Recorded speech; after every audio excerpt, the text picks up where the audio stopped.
Glück auf und Howdy aus Austin in Texas. So, was bisher geschah, war der Business-Part von Auswandern ist kein Kinderspiel. Und meine Frau hat völlig recht. Was fehlt, ist der private Part. Deswegen sind wir heute hier. Wir erzählen euch unsere Erfahrungen aus den letzten 3 Jahren, um zu sagen, auch das ist kein Kinderspiel. Kleine Preview, wir sind immer noch verheiratet, von daher gesehen, so schlimm kann es nicht werden. Aber trotzdem, viel Spaß bei diesem Video. Die 8 Miles in Texas, der Weg war nicht leicht. Doch jetzt stehen sie hier unter dem weiten Himmel, unendlich und weit. Von der Kohle zum Staub, vom Bergwerk zum Wind, Texas ist jetzt hier zu Hause, wo der neue Traum beginnt. Private Things hier. Private Things. Warum sagen wir, dass Auswandern kein Kinderspiel ist im privaten Bereich? Weil es kein Kinderspiel ist. So, Nein. in diesem Sinne. Okay, Nein, also warum sagen wir das? Ganz einfach, weil es ist ein Kulturschock ohnegleichen. Du bist auf einmal kein Tourist mehr. Du kommst hier nicht nur für ein halbes Jahr hin, sondern du willst hier leben. Und dein ganzes Leben stellt sich auf den Kopf. Ja, ich glaube, das ist ein guter Punkt, den du da ansprichst. Ne? Also ihr müsst halt ihr müsst euch von dem Gedanken verabschieden, dass wenn ihr hier seid, dass das so ist, als wenn ihr hier besuchen wollt, ne? Sondern das hier ist euer neues Zuhause und hier lebt ihr, hier müsst ihr euch integrieren, kennt ihr, ne? Wenn Ausländer sich integrieren, aber das ist ein anderes Thema. So, aber das müsst ihr hier machen, ne? Ihr müsst euch integrieren, ihr lebt hier und zwar jeden Tag und Urlaub macht ihr woanders. Hier ist jetzt Leben und das gibt Reibungen. Genau, also das allererste ist, ihr müsst euch natürlich ein privates Umfeld schaffen. Und was hören wir nicht so oft? So, mein Gott, die Amerikaner, das sind so oberflächliche Leute. Und ich kann nicht mehr hören. Weil es einfach, diese ganzen deutschen Stereotyp-Quatschdinger, ne? Irgendwie, ich meine, seht ihr ja in den Kommentaren bestimmt auch gleich, ne? Da ergießt sich dann die Anonymität der Deutschen und ergießt sich über die Amerikaner. Und wenn man mal fragt, ja, wie oft warst du denn schon da? Ich war schon mal in Florida im Urlaub. Ja, herzlichen Glückwunsch. Weißt du, für die Deutschen ist, hab ich schon wieder Blutdruck? Du hast schon wieder Blutdruck. Also in Deutschland ist immer nur New York, Florida und Kalifornien. Und alles, was dazwischen ist, ist irgendwie eine schwarze Karte. So, aber wir reden jetzt hier von Amerika. Amerika. Ne? Amerika. Und in Amerika... Das ist eine blutdruckstillende Flüssigkeit. Freunde zu finden ist tatsächlich gar nicht mal ganz so schwer. Auf jeden Fall nicht in Austin, weil... jeder ist hier neu in der Stadt und alle wollen Freundschaften schließen. Das heißt, es liegt natürlich an dir, rauszugehen und nett zu Leuten zu sein. Und mit nett meine ich vielleicht mal lächeln, Kompliment machen, sich an die Kultur anpassen. Und Amerikaner lächeln extremst viel, sagen sehr, sehr viele liebe Sachen.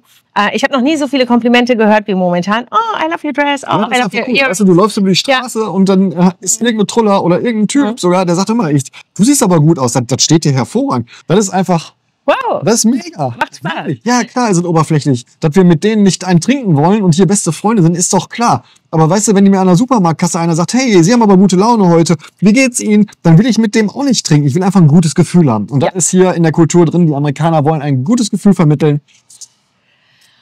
Aber ich weiß, dass für uns Deutsche das manchmal extrem schwer ist, sich auf eine andere Kultur einzulassen. Und das ist kein Kinderspiel. Also wirklich sich auf die Kultur einzulassen. Wenn du Probleme hast, dich auf andere Kulturen einzulassen, dann ist das nicht dein Traum, hier hinzukommen. Dann bleib hier oder komm in Urlaub hin, aber dann leb hier nicht. So, genau. Nein, aber was solltest du denn alles oder was ist denn noch herausfordernd? Kinder und Schule. Ja. Die Kinder müssen ankommen hier und das ist auch gar nicht ganz so leicht. Also die Kinder erstmal in der Schule anzumelden. Viele Stolpersteine, weil es ist komplett anders als in Deutschland. Du musst die im Schuldistrikt anmelden, auf jeden Fall hier in Austin musst du die erstmal im Schuldistrikt anmelden. Generell, um sie dann an der Schule zu melden, enrollen, ne, in der Schule einzuschreiben.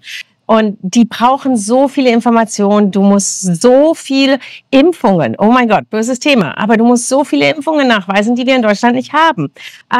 Du musst so viel an Informationen da einreichen, das wird ganz oft unterschätzt. Also ich würde empfehlen, das genauso zu machen, wie wir das gemacht haben. Wir haben Arbeitsteilung gemacht. Ich kümmere mich ums Business und du um Social Networking und das Private. Und das müsst ihr auch wirklich machen. Also einer muss die Mütze aufhaben dafür. Die haben ein anderes Schulsystem, eine andere Benotung und sogar andere Systeme, wie das aufeinander aufgebaut ist. weißt du, ich war die ersten 4 Wochen hier und ich habe die ersten 4 Wochen nicht verstanden, irgendwas von Junior Year und Sophomore Year und was das alles gibt, ne? Das ist aber auch nicht mein Job. Ne, also das muss Tina machen. Tina hat hier sich um Schule und alles gekümmert. Die ist da tief drin. Und das ist unser Berater, was da angeht. So, Genau. Business mache ich. Mittlerweile macht sie selber auch. Ne, das ist reingewachsen. Aber am Anfang, es geht um den Anfang, müsst ihr wirklich Aufgabenteilung machen. Ne? Nicht jeder kann immer alles wissen. So, und die Schwierigkeit ist ja dann auch noch, die sprechen nur Englisch. Die sprechen nur Englisch und vor allen Dingen, hier geht ganz viel per E-Mail. Und ich konnte das alles aus Deutschland machen. Das heißt, ich habe wirklich zuerst mit dem Schuldistrikt geschrieben und gesagt, okay, was braucht ihr alles? Und dann haben sie mir wirklich, das sind so liebe Leute, die haben mir geholfen. Aber die bestehen auch darauf, dass alles seine Richtigkeit hat. No, haben wir, glaube ich, in dem letzten Video schon mal irgendwann erzählt. Wir haben die Tage, nein, nicht die Tage, die Wochen, irgendwann einen Brief bekommen, so, hey, eine Impfung deiner Tochter ist abgelaufen. Ohne die kann ich den Schulbesuch nicht mehr fortführen. Also hier muss wirklich alles, die Amis können das auch. Ja, aber die erinnern dich schon dran, ne? Die erinnern dich. Und ich sag mal, so ganz strenge Formalien, also klar, du musst das bringen, ne? Gar keine Frage, ne? Aber die Anforderungen an die Form, die sind anders, ne? Ja. Also manchmal, weißt du, letztens hat einer gefragt, ja, kann ich mal hier ich habe das Konto gewechselt, ne? So, und da muss es ein Closing Statement geben, ne? Also dass du halt eine Konto zumachst, dass das auf 0 ist und das andere eröffnest. Ist ja klar, muss in Deutschland auch machen, ne? So, ich sage, ach du Scheiße, die haben mir das mit Papier gesendet, ne? So viel zum Thema Banken, müsst ihr noch mal das letzte Video gucken. Und das Papier habe ich nicht mehr, weil Papier schmeiße ich weg. Ne? Also das, was bei uns im Briefkasten kommt, das hat eine Haltwertzeit von einer Stunde. So, aber das ist auch nicht schlimm. Ich hatte noch Access zu dieser Maske da. Ich habe einfach nur einen Screenshot gemacht und das hat denen völlig gereicht. Also ich würde mal behaupten, in Deutschland Screenshots, ja, das kann man ja fälschen aus datenschutzrechtlichen Gründen. Das muss eine E-Signatur haben, bla bla bla. Also ich glaube, die Anforderungen hier, die sind nicht so hart wie in Deutschland. Bei der Impfung der Tochter hat übrigens die Quittung von dem Supermarkt, wo sie die Impfung gemacht hat. Ja, weil da alles draufsteht. Da steht drauf, dass er bezahlt ist, dass gemacht ist und welcher Impfstoff das ist. So, fertig. Das hat gereicht. Dann war es extrem wichtig, ja, die Kursauswahl. Die Kinder müssen halt, bei uns war das in der Highschool so, dass die ihre... Warst du auch in der Highschool? Nein, aber dass sie halt ihre Kurse auswählen mussten. Da muss ich helfen, ganz am Anfang rein. Wie sind denn da die Voraussetzungen? Du hast schon recht, es macht total Sinn, dass jeder so sich ein Thema nimmt und da richtig tief reingeht. Ja, weil du musst da tief drin sein, ne? Also auch bei den Kursen, ne?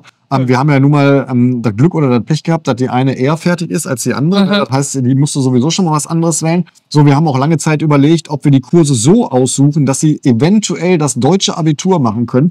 Aber da ich kein Freund davon bin, weil meine Kinder werden nie deutsches Abitur brauchen, haben wir das einfach gecancelt. Genau, richtig, weil die Große eben im kreativen Bereich unterwegs ist und die Kleine tatsächlich hier ihr Zuhause sieht. Ne? Ja, also, ich glaube, das wäre auch falsch gewesen, wenn du hier hinkommst neu und den Kindern sagst, pass auf, du musst das und das und das nehmen, dann fühlen die sich sofort under pressure. Ne? So, also vielleicht nicht bei jedem, ne? Aber ich bin mir sicher, dass unsere schon dann einen schlechten Start gehabt hätten. Und wir reden nochmal von E2, nicht von, wir sind hier hingeschickt worden von einem Konzern für 3 Jahre. Natürlich müssen dann die Kinder irgendwie ans Deutsche suchen, weil die gehen wieder zurück. Ja. Tun unsere hoffentlich, also die können hingehen, wo immer sie wollen. Ne? Also irgendwo in diese Welt sollen sie hingehen. Die Große wird ja Ende des nächsten Jahres 21, dann fällt die bei uns aus dem Visum raus. Bis dahin werden wir, verspreche ich euch, eine andere Lösung gefunden haben. Da halten wir euch auf dem Laufenden. Und ja, also die bleiben hier. Also die switcht dann halt zu einem Studentenvisum oder heiratet, keine Ahnung, weiß ich nicht, die ist ja auch schon fest liiert da. Ich meine, die ist 21, ne? So, und die Kleine, die würde ins deutsche Schulsystem gar nicht mehr reinpassen. Also wenn wir das vergleichen, also die Kleine ist auch gut, die wird jetzt 18, ne? Aber die zeigt mir dann immer so Instagram-Stories oder Snaps von ihren Freundinnen aus Deutschland und das ist eine völlig andere Welt mittlerweile, ne? Ich meine, in Deutschland haben wir ja auch gemacht, ich will ja gar nicht schlecht reden, ne? Aber die dürfen halt viel früher Alkohol trinken, die dürfen früher in Diskotheken gehen, ne? Also das Leben da ist halt anders als hier. Hier ist das alles so ein bisschen unterschwellig, ne? Aber da es solche Abstürze wie in Deutschland gibt, das gibt es hier nicht. Die holen dann vielleicht im College nach, das mag sein. Ne? Wissen wir noch nicht. So, aber ich glaube, der fehlt halt ganz viel an sozialem Miteinander, wenn die jetzt dahin gehen würde, weil das verschiedene Welten sind. Ne? Ja, also das ist auch, haben wir im Business schon gesagt, im anderen Video, dass das das Mindset komplett anders ist. Und das ist hier auch im Privaten so. Kinder sind hier sehr viel, oder Jugendliche sehr viel behüteter. Oh ja. Und von denen wird auch sehr viel mehr Leistung erwartet. Ja. Tatsächlich Leistung, aber nicht nur akademisch, sondern vor allen Dingen auch im Sport und Leistung an der Gesellschaft. Also das ist extrem wichtig. Also das ist wirklich wichtig hier. Das ist auch anders als in Deutschland. Und das muss euch klar sein, wenn ihr hinkommt. Also hier hilft man sich untereinander, aber auch, man erwartet auch, dass man was zurückgibt. Ne? So, das ist ja schon so. In Deutschland hast du die Vereine, ne? Oder gibt's Vereine noch in Deutschland? Also da gab's das große Vereinssterben, ne? Aber da geht man halt nach der Schule, geht man Hausaufgaben machen oder was auch immer und dann geht man in die Vereine. So, das ganze Leben spielt sich hier aber in der Schule ab. Ne? Und das muss euch klar sein. Und das ist kein Zuckerschlecken. Ne? Also das ist auch für eure Kinder kein Zuckerschlecken. Denn die Headline ist ja nach wie vor, ist kein Zuckerschlecken hier auswandern.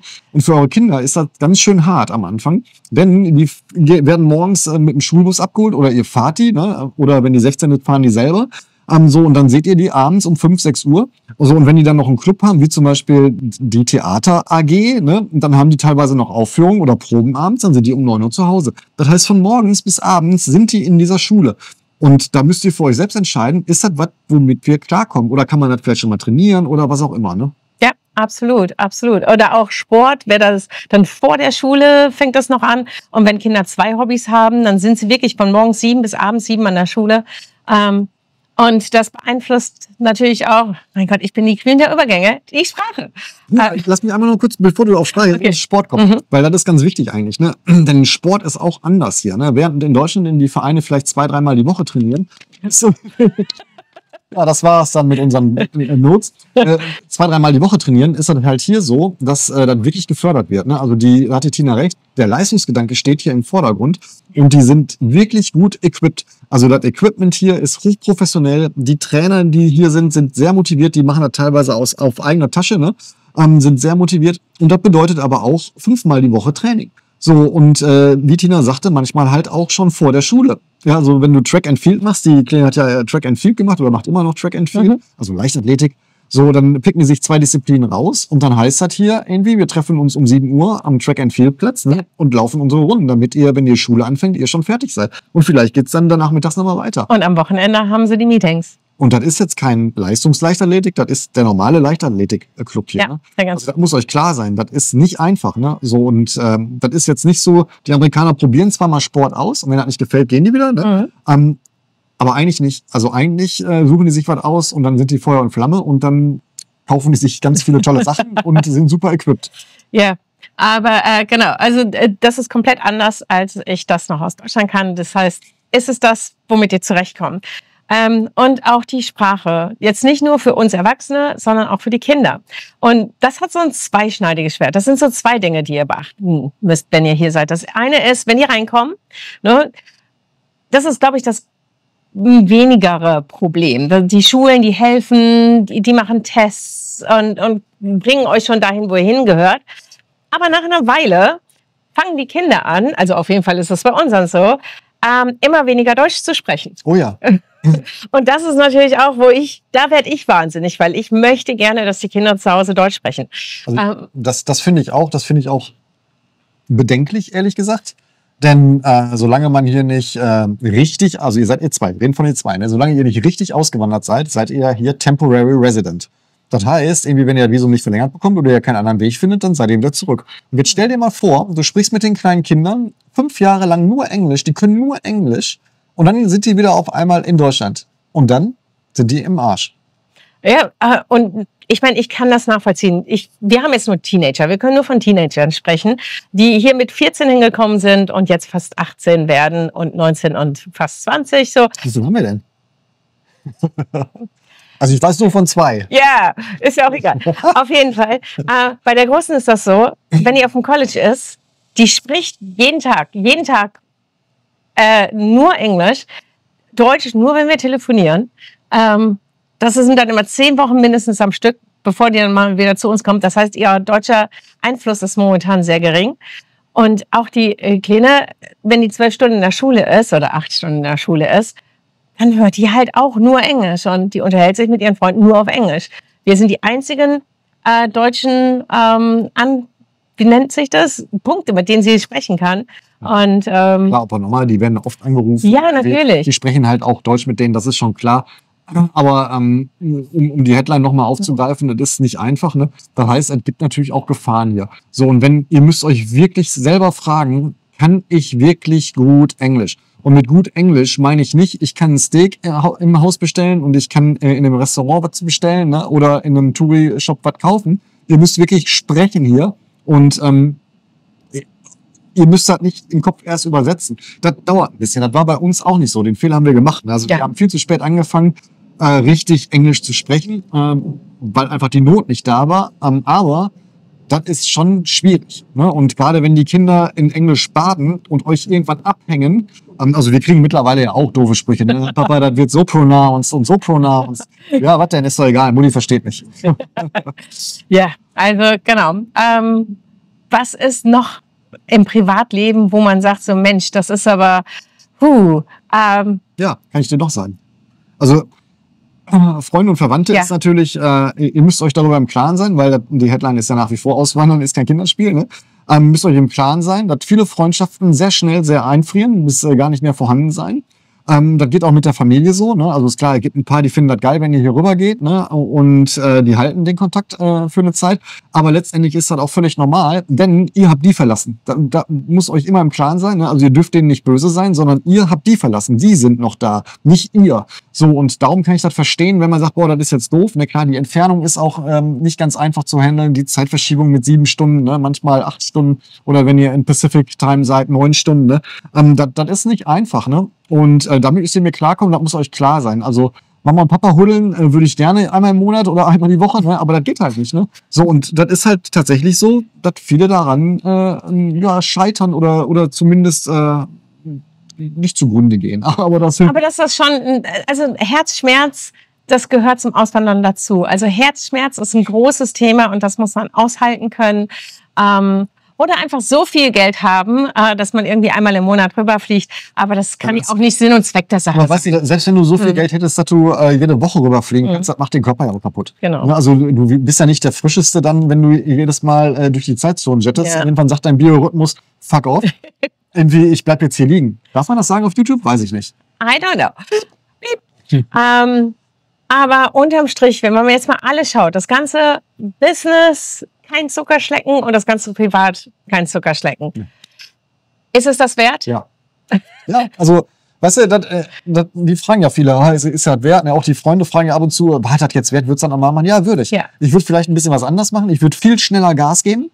Ne? Wir haben ja, ich habe schon mal ein paar Mal im Video gesagt, ne? Wir haben die ersten 6 Monate hier ja wirklich vergeudet, weil wir uns Zeit und Geld genommen haben, gesagt, ja, wir lernen erstmal Umgebung kennen, ne? Das würde ich nie wieder machen.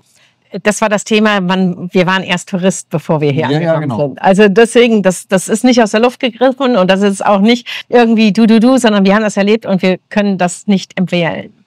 Genau, also nochmal darauf lohnt sich das. Ne? Also ja, für mich lohnt sich das, für dich wahrscheinlich auch. Ne? Das muss jeder für sich selbst entscheiden. Denn ich habe die Einstellung, das hier ist ein Abenteuer. Ne? Und man lebt halt nur einmal im Leben. So, und in Deutschland hatten wir alles. Wir waren nicht super reich, aber wir waren schon wohlhabend. Wir haben jede Ferien genutzt für den Urlaub. Ne? Wir sind hin und her gejettet.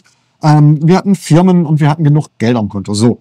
Aber wenn du hier bist, ist halt nochmal eine neue Stufe. Du fängst bei Null an. Und ich finde einfach, dass jeder in seinem Leben, das ist jetzt meine persönliche Meinung, ihr könnt gerne hier durch euch so auslassen, aber ich finde, jeder in seinem Leben braucht nochmal irgendwann einen Neustart. Denn was passiert denn sonst? Sonst dümpelt ihr vor euch hin und wartet eigentlich nur auf den Tod oder wenn die Rente kommt, dann geht ihr Golf spielen und geht hier essen und da, aber ihr habt kein Ziel mehr im Leben. So, und das Ziel im Leben muss ja sein, dass du immer Ziele hast. So, unser Ziel war immer in den USA mal zu leben, vielleicht sogar für immer, und was Neues anzufangen. Also quasi haben wir 2 Leben gehabt. Wir haben das deutsche Leben gehabt und wir haben jetzt das amerikanische Leben. Und die unterscheiden sich erheblich voneinander. Klar, wir beide sind noch geblieben, wie wir sind. Ne? Ich hoffe es. Ja, vielleicht haben wir uns ein bisschen verändert, aber das gehört ja auch dazu. So, letztendlich will ich nicht im Altersheim liegen und sagen, oh, Tina, hätten wir damals. Nee, das ist scheiße. Also mach jetzt. So, aber plant das gut. Und darum lohnt sich das. Denn ihr werdet fürstlich belohnt dafür. Ihr werdet mit neuen Kulturen, mit neuen Eindrücken, mit neuen Freiheiten belohnt. Ihr mit einer neuen Sprache, mit neuen Freunden, mit gutem Wetter, mit schlechtem Wetter, mit Meer, mit Sand, mit Düne. Das ist einfach geil. Es lohnt sich. Punkt. Das war das Wort zum Sonntag. Komm, jetzt musst du auch was sagen. Ich brauche jetzt 2 Minuten, um den Blutdruck zu senken und jetzt musst du sagen, dass das für dich lohnt. Du hast total recht. Es lohnt sich extrem, dieses Gefühl für mich von Freiheit, Selbstverwirklichung und einfach mal zu sehen, was wir alles geschafft haben, was wir gemacht haben. Kein System, sondern wir, was wir hingekriegt haben mit all unseren Anstrengungen. In einem Land, wo ich immer leben wollte. Das ist natürlich... Ja, man kann da stolz drauf sein. Total, so, oder? Und allein, dass man darauf stolz sein kann, dass man immer noch hier ist nach 3 Jahren und dass wir immer noch nicht komplett bankrupt sind und dass wir immer noch was aufgebaut haben. Wir wohnen hier in einem Haus, wir haben Mitarbeiter, wir haben eine Firma, wir haben genug Einkommen im Monat und das from scratch. Also von null an. Klar hatten wir eine Anfangsinvestition, aber jetzt mal unter uns 2 Gebetsbrüder, ne? Die Anfangsinvestition, die war nach 8, 9 Monaten weg. Punkt. Ja. So, und dann muss das Ding aber rennen. Ja, absolut. Aber nochmal, es lohnt sich und ich würde es jedem empfehlen, der sich darüber im Klaren ist, dass das nicht einfach ist und nicht auf Social Media hört, auf die ganzen Gurus hört, dass die wollen nur Masterclasses verkaufen, Coachings verkaufen, das ist alles Quatsch. Das ist super viel Quatsch, sondern nochmal, sprecht mit Leuten, die da sind, wo ihr hin wollt und das gemacht haben, was ihr machen wollt. Und absolut. So, ich setze es aber auch gut. Jetzt ist gut. Jetzt brauche ich auch gleich... Nee, Kaffee ist jetzt doof bei dem Blutdruck. Also... Das war uns wirklich wichtig. Wir haben jetzt 2 Teile rausgemacht, weil das einfach auch sonst zu lange ist. Ne? Aber uns war wirklich wichtig, dass man so ein bisschen hier Real Talk zu machen und einfach auch sagen, hey, Auswandern, das ist nicht einfach. Ne? Das kann genauso gehen wie bei Goodbye Deutschland und bei Boxtours, Boxy Auswanderer oder wie das alles heißt. Ne? Das kann genauso gehen, wenn ihr das falsch macht. Ne? Und ihr könnt noch so intellektuell gebildet sein, ihr könnt Akademiker sein, ihr könnt Fachidioten sein in eurem Ding. Das Ding hier ist ein anderes Level. Das ist quasi so ein Parallellevel, was ihr spielen müsst. Und manchmal ist halt Game Over. Und ihr habt nur 3 Leben. Und falls ihr irgendwelche Fragen habt, könnt ihr sie gerne. Nicht. Doch, ihr könnt sie. Doch, schreibt sie rein. Frag nicht. Oder auf Instagram. Ich antworte halt wirklich gerne. Schreibt die Tina an. Die antwortet immer gerne. Nein, ich antworte auch gerne. Ist ja alles gut. Solange nicht höflich ist. Also eigentlich habe ich mir vorgenommen, immer nur zu antworten, wenn einer seinen Klarnamen da hat. Aber es gibt jetzt so ein paar Follower hier, die haben nicht ihren Klarnamen da, weil das ihr YouTube-Name ist, aber die sind halt nett und die sind schon seit 3 Jahren dabei. Natürlich kriegen die eine Antwort. Ja. Volker, ich grüße dich. Oder Moe, keine Ahnung. Ich finde dich auch super. Max, Mr. Heller, alles super. Also finde ich gut. Es gibt so ein paar, die haben dann halt Wortdurchfall. Das ist auch in Ordnung. Das ist total in Ordnung. Was ich aber sagen wollte, ist, wenn ihr wirklich, wirklich Fragen habt, so hey, noch zu einem ganz konkreten Thema, wo wir jetzt nichts zu gesagt haben, so ist das wirklich so, ich antworte gerne.